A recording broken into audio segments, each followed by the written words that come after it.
Happy Satguruvar. Translation okay? See? No? See? See? See?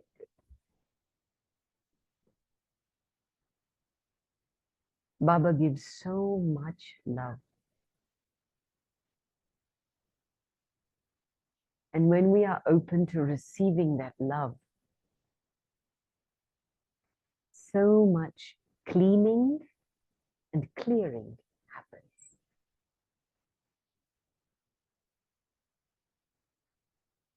The heart becomes clean.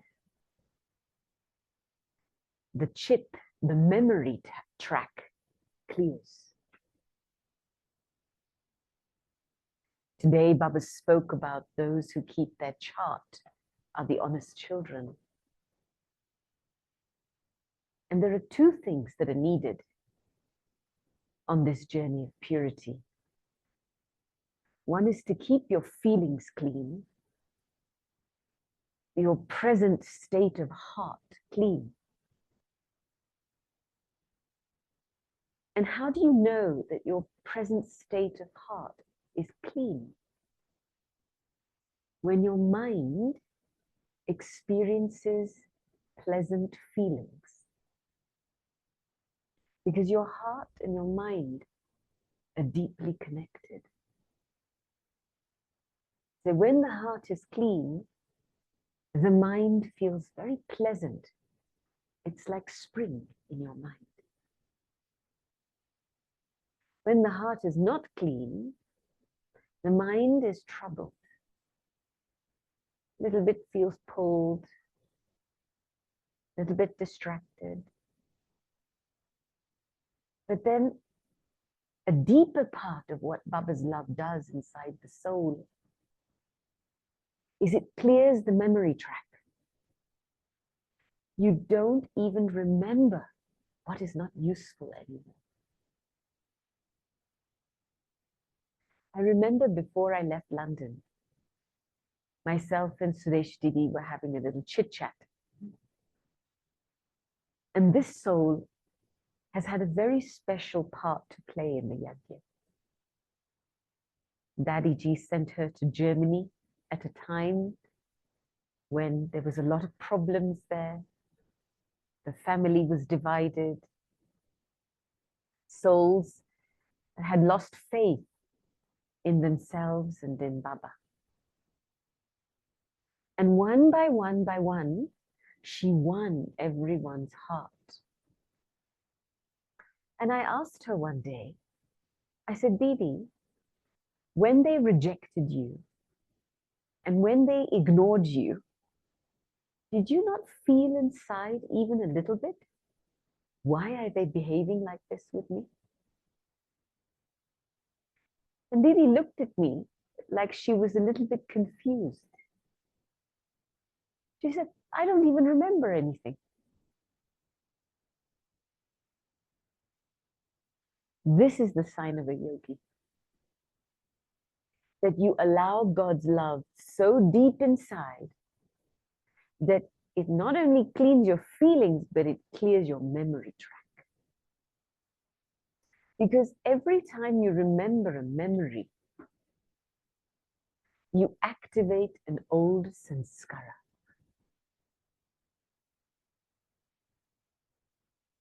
And at the end of the day, what is it that makes our eyes, our behavior, our activity criminal? It was a very strong word Baba used today. It's the sanskara. This is just a mechanic. The eyes have no life of their own. But the programming and the sanskara that makes the eyeball move, that makes the eyeball be attracted somewhere, that makes the eyeball dive into something, this is a sanskara. And we have unconsciously used so many body conscious sanskaras because it's a culture of body consciousness in Ravan's kingdom. anger is a culture. Getting impatient is a culture. Getting irritated is a culture. Being greedy is part of the culture. Being arrogant is a culture. Being body conscious is the culture in Ravan's kingdom. And all day long, in our relationships, we project that body consciousness onto each other. We want to be liked because of our bodies, our looks, our image. And we keep projecting that image on others. So we hope they will accept this image of ours. But do they ever accept it? Because they are very busy trying to project their own image. They don't care about your image. So in body consciousness, we have made body consciousness a religion in our interactions. And today, as I was listening and reading Baba's Murli, I was having a conversation with Baba inside. I said, Baba, if you say that only when we become soul conscious can we become truly karmatit. Karmatit, the definition of karmatit is to reach a stage where there is no bondage or pull of action. You are free to be without any baggage and burden. Your karma is neutralized. You are neutral in praise, defamation. You are neutral in victory and defeat. You create such a stage of neutrality that you are untouchable. That's freedom. But we are so used to being in bondage that to be free is scary. Yet we still want to be free. And I said today, because this statement was very powerful, that the one sense organ that deceives us the most is the eyes. But the eyes don't have a life of their own. So what is behind the eyes that is deceiving us? This is where you have to go very deep inside to understand and observe soul dynamics. Inside, there is a method of transformation. You have to understand that flow of transformation. The first level of transformation begins with awareness. When I'm aware, I'm a body, I live in this world, I have to cook, I need a car, I need a house, I need this. I am a body.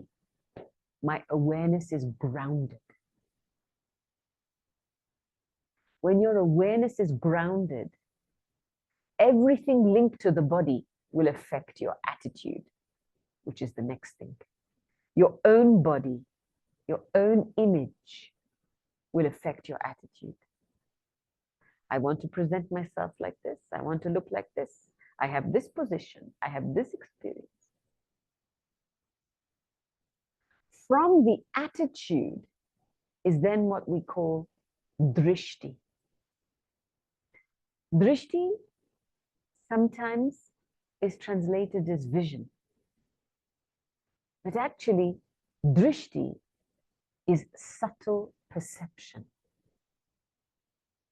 What am I perceiving? How am I perceiving something? To look at something is different. I look at you. I see your hair, I see glasses, I see clothes. But to perceive something means to perceive your qualities. I see the quality of the soul. I see the beauty inside the soul. So drishti is all about subtle perception. It is what drishti then affects our activity and behavior. That's why Baba made a connection between soul conscious vision and manners today. So the cleaning that has to happen is 70% inside. A lot of cleaning has to happen. And before you can even become soul conscious, the first awareness that you need to cultivate is very simple. I am a child of the Supreme. I am Baba's child. The moment you say that inside, I am Baba's child, suddenly you let go of all the body conscious identities of being an adult.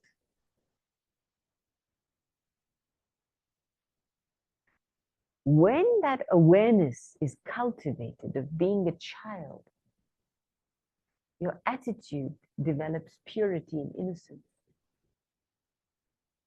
You let go. You have nothing to prove. You have nothing to be stubborn about. You have nothing to project.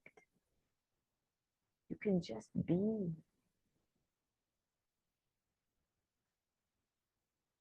And when there is purity and innocence in your attitude, then your drishti can perceive what is beyond this physical image. First, you can perceive your own beauty, your own qualities, your own values, your specialities. And then you can perceive another one's specialities.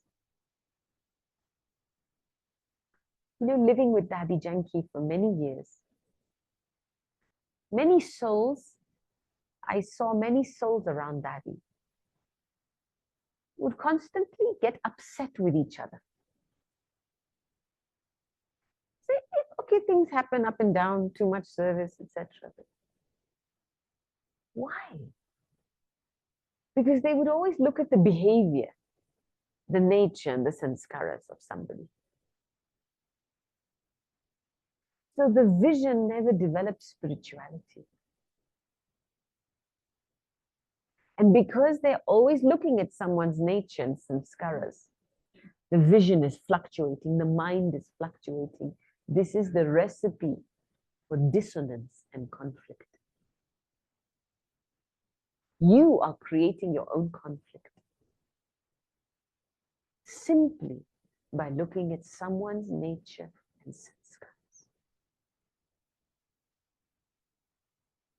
Then Maya steps in. And she makes you blame that person for feeling the way you're feeling. It has nothing to do with them. It has what to do with what you are seeing. Many years ago, I said to myself, Gopi, if you're seeing the problem, then you must be part of the problem.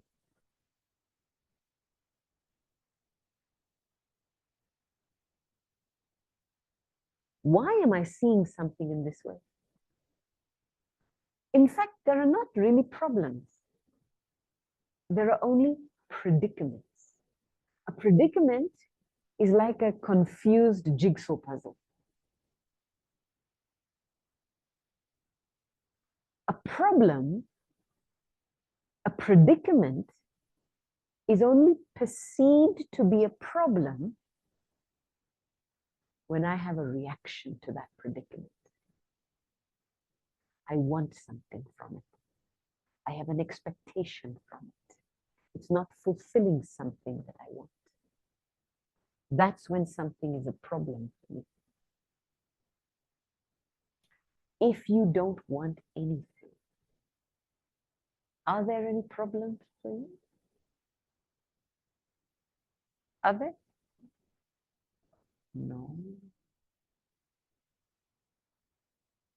It's because you want. You create problems. Now, many times in our relationships, the souls feel helpless. Souls feel defeated. Why? What is the reason for feeling subservient in a relationship? What is the reason for feeling helpless? Only one word. This thing has created sorrow for us for 63 births. One word. It begins with a D, even in Spanish. Desire. That's all. You are never defeated by a person or a situation. You are only defeated by what you desire from it.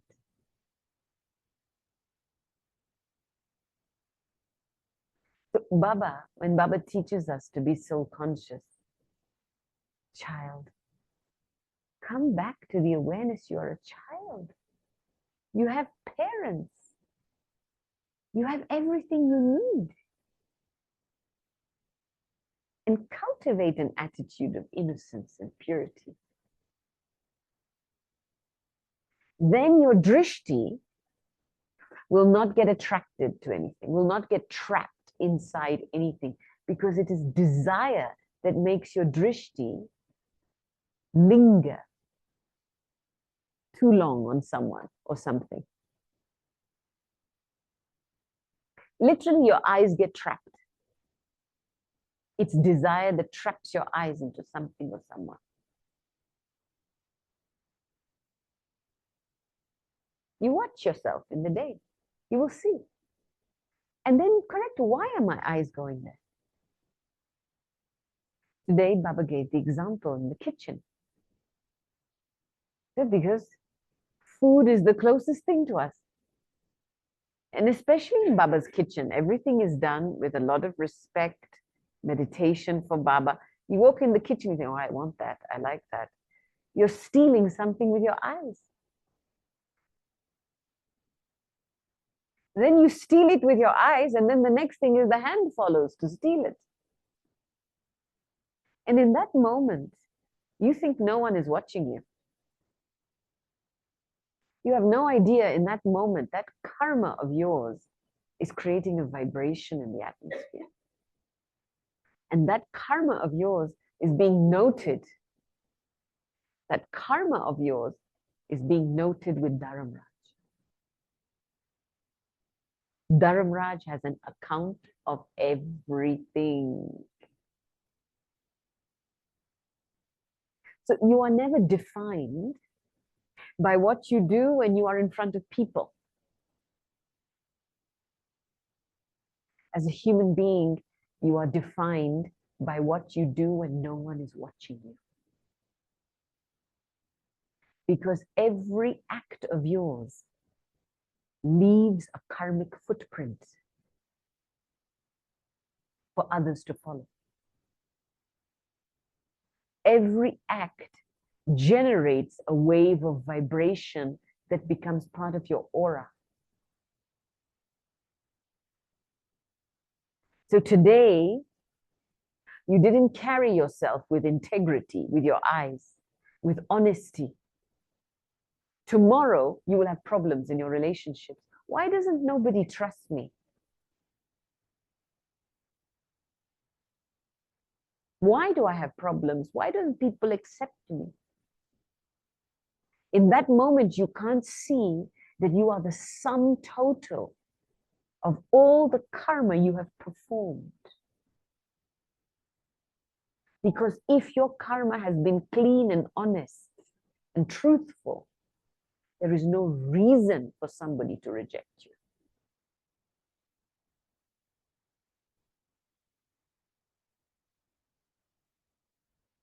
So each one has to check their karmic aura, karmic vibrational aura. How honest am I with myself? Why today Baba underlined the chart? Because the only method to check yourself, to change yourself, is to check yourself. If you don't keep track of what is going on in your awareness, your attitude, your drishti, then what are your eyes doing all day? They're constantly outside, immersed in people and situations. What are your eyes doing? They're not serving, they're taking. It's a very strong Murli today. But this is the turning point for the creation of a new world. If you do not challenge your own perception and clean your perception, you cannot become an instrument to bring about something new.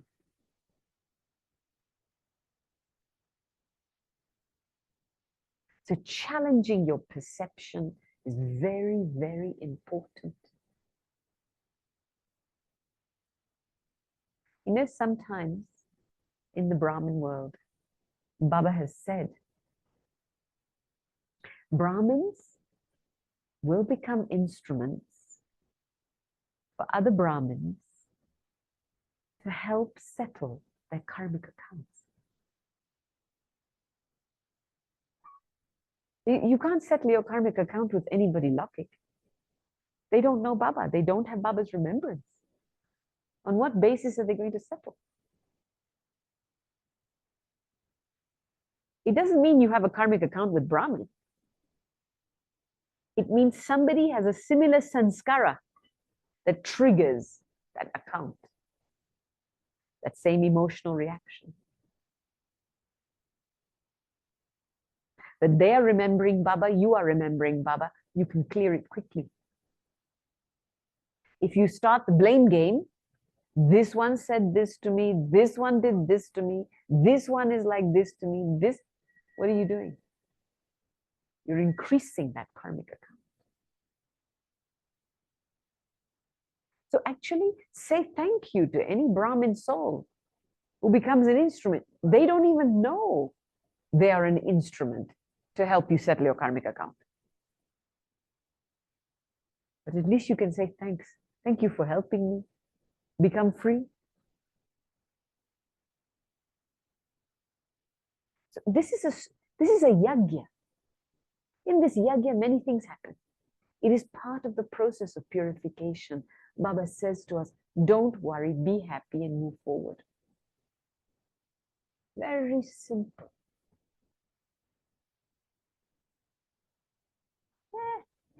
Relax. All the babies are being cleaned. Sometimes babies don't like having a bath, but the parents have to still scrub them.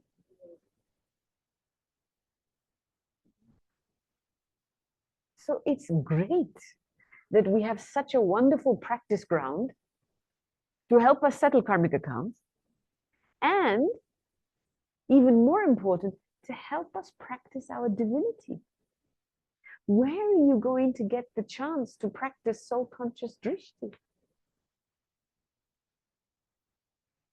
When you meet a Brahmin who knows they belong to God, and they see you, and then you belong to Baba, the specialness of that vision brings out your specialities.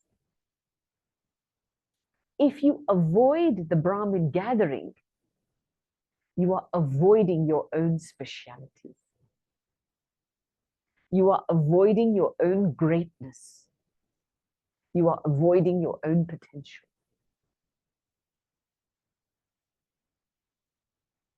This gathering is a gift for us. It's a practice ground.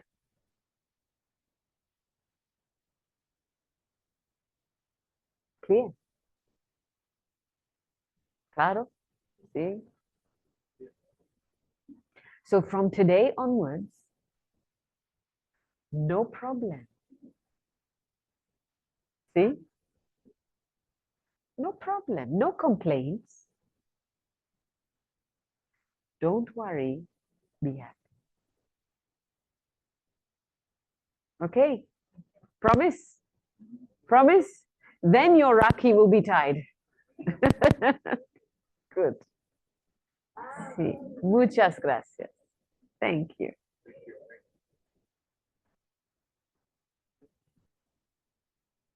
So let's have a moment of silence, and then you can come and take Toli today.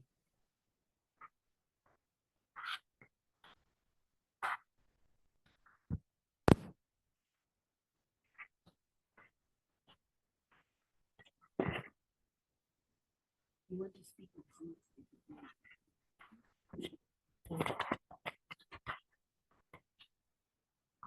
Con Shanti. Después de que pasen por el Toli, por favor regresen a sus asientos, que luego se les bajará el bob del día de hoy.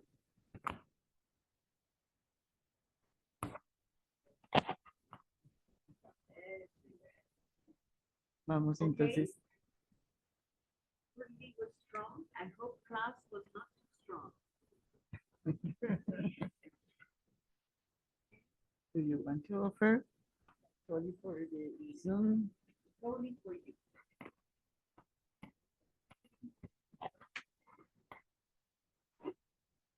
So let's have one minute silence. And say goodbye to the Zoom.